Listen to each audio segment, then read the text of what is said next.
pickle. And you kept me from being actually in a pickle.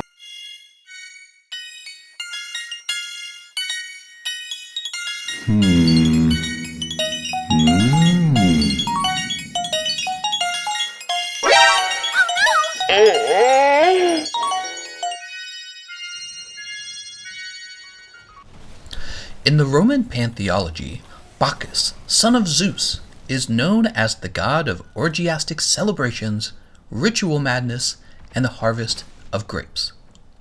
His female followers whirled and screamed, became drunk, and incited one another to greater and greater ecstasy.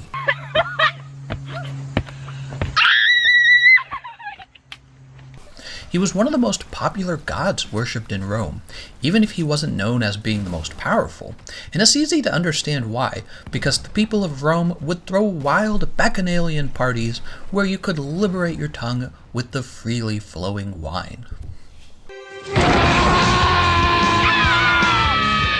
You kids look like you could use a delicious fruity beverage! And as it turns out, this wine was made from the same grapes that Capcom would be doing surgery on thousands of years in the future. Don't believe me? Well, don't click away, give me a minute to explain, and I think by the end, you're probably going to agree with me.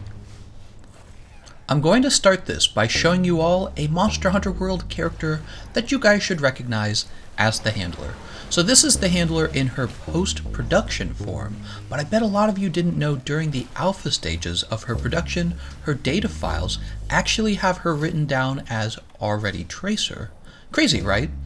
If you try looking up the female sex workers from the list of characters in the popular MMORPG Soul Calibur, you can actually see that the Handler looks almost exactly like Tracer. You'll notice right off the bat the similar goggles, short hair, yellow outfit, and the overt hypersexualization of female characters that turn women into derogatory objects for beta males to sexualize and worship, just like the Oracle Anita Sarkeesian prophesied in her 2014 best-selling novel Roman History vs. Women. Now, of course, I never read the book, Roman History vs. Women. Since I am both Romanian and a man, I didn't want to appropriate her culture, but my then-girlfriend Svetlana is Slavic and a woman, so she read it for me and explained Anita talks about having been visited by the ghost of Christmas present. Do you see where I'm going with this? Good thing you didn't click away, right? For those of you unfamiliar with Charles Dickens's famous novella, A Christmas Quarrel, the miserly old man Scrooge is visited by 4 ghosts: his already deceased business partner Jacob Marley, the ghost of Christmas past, the ghost of Christmas present, and of course the ghost of Happy Holidays. What's interesting here are the obvious parallels between the ghost of Christmas present and the Roman god Bacchus. From the similarities in the original illustrations of the Ghost of Christmas Present to Charles Dickens's own description of the character. Feel free to read about these similarities on Bacchanalian Blogspot like I did, and you'll see the obvious connection between these characters. And really it's not surprising that Charles Dickens stole from the Roman pantheon, considering he wrote the whole book, A Christmas Quarrel, in only 3 weeks. So whether she understood it or not, Anita Sarkeesian had actually been visited by the ghost of Bacchus back in 2014, and in her book she describes how she was foretold of a female game character that fell into a special repeating archetype of sensual, yellow-clad women, from Uma Thurman in Kill Bill to the Yellow Ranger to X-Men's Rogue to Soul Calibur's Tracer and of course Capcom's seemingly inconspicuous Handler. Now unfortunately, because Anita Sarkeesian suffers from ligma, she believed Bacchus was warning her about Capcom's inherent sexism and the lack of equity in the number of female monsters to male monsters, as she spoke about previously when she mentioned that Capcom has Lunastra, the female version of Teostra, using her tail wag almost 3 times as often.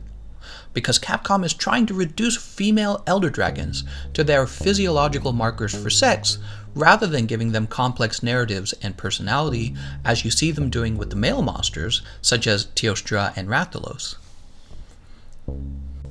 But getting back to the issue of the Handler, since I don't have ligma myself, I read the prophecy completely different. I believe Bacchus was trying to give Anita a DLC timeline for Capcom's next major monster release, but more on that in a minute.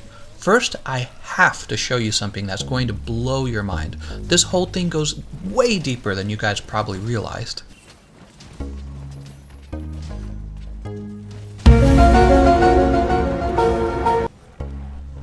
I'm sure most of you noticed the handler's unusual gift for feasting and drinking. If you were like me, the first thing you probably thought was that she's just another, fun-loving girl and there's absolutely no relationship between how she acts and the Roman pantheon. What you probably don't know is that a modder on the PC by the name of Highsold revealed the handler's true wireframe model. Notice how she's actually a bit overweight from all of her merry feasting. This means the handler doesn't just eat a lot of food every once in a while. Feasting is a lifestyle for the handler. Does it remind you of anyone? That's right.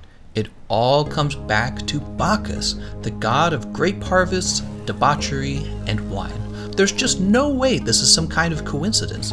There's just too many connections pointing to my ultimate theory. Remember all that stuff I said about the handler being already Tracer?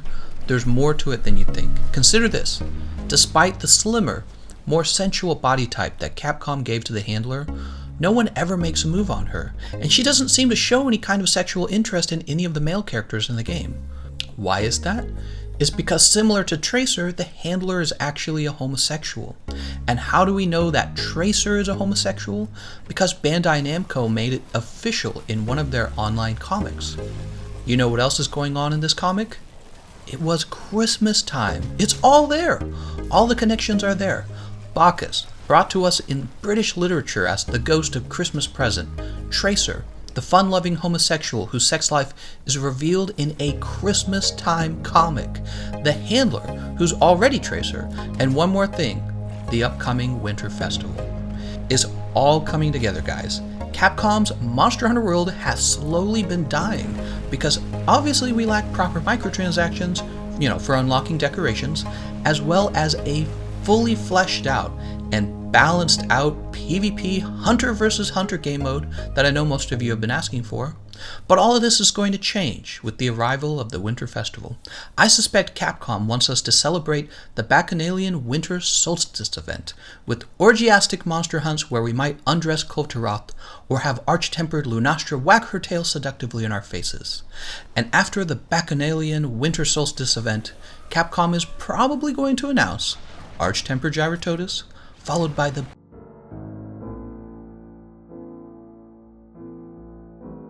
Cause I'm gonna Oh no! you in the mouth!